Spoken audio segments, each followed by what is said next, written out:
Sunday morning வந்து ஷிஃப்ட்டெல்லாம் முடிச்சுட்டு வந்தாச்சுங்க. வந்ததுமே வந்துட்டு மாமா வந்து காலையிலே வந்து மட்டன் கொஞ்சம் எடுத்துகிட்டு வந்திருந்தாங்க. அது கூடயே குடலெல்லாம் எடுத்துகிட்டு வந்திருந்தாங்க. அப்புறம் க்ளீன் பண்ணி வச்சுட்டாங்க. நான் ஈவினிங் வந்ததுமே ஃப்ரெஷ்ஷாக மசாலாலாம் அரைச்சி குழம்பு வச்சிடலான்னு சொல்லிவிட்டு அதுக்கான வேலை தாங்க செஞ்சிட்ருக்கேன். காலையில் வந்து சிம்பிளாக வாழைப்பூ பொரியல் அப்புறம் ரசம் இதோடு மட்டும் வச்சுட்டு கிளம்பிட்டுங்க ஷிஃப்ட்டுக்கு. ஈவினிங் வந்து தான் மட்டன் குழம்பு நல்லா சூடாக வச்சுட்டு குடலெல்லாம் வதக்கிட்டு சாப்பிட்றலாம் அப்படின்னு சொல்லிட்டு ரெடி பண்ணிகிட்டு இருந்தேங்க. குழம்பு பார்த்திங்கன்னா ஒரு பக்கம் வச்சுட்டேங்க. இதுக்கப்புறம் குடல் வந்து வதக்கிடலான்னு சொல்லிட்டு வதக்கி விட்டுட்ருக்குறேங்க. ஃப்ரெஷ்ஷாக மசாலா அரைச்சி செய்கிறப்ப வந்து அதோட டேஸ்ட்டே வந்து அல்டிமேட்டாக இருக்குங்க. அப்புறம் இன்றைக்கி சாப்பாடு வைக்காமல் சரி இட்லி வச்சு சாப்பிட்லாம் அப்படின்னு சொல்லிட்டு இட்லி ஒரு இடத்துல வச்சுட்டேங்க. அப்படியே டீ குடிக்கணும் போல் தோணுச்சிங்க.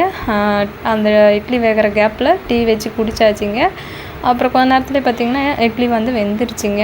அப்புறம் சூடாக இட்லி மட்டன் குழம்பு அப்புறம் குடல் கறி போட்டு சாப்பிட்றப்ப டேஸ்ட் வந்து சும்மா வேறு லெவலாக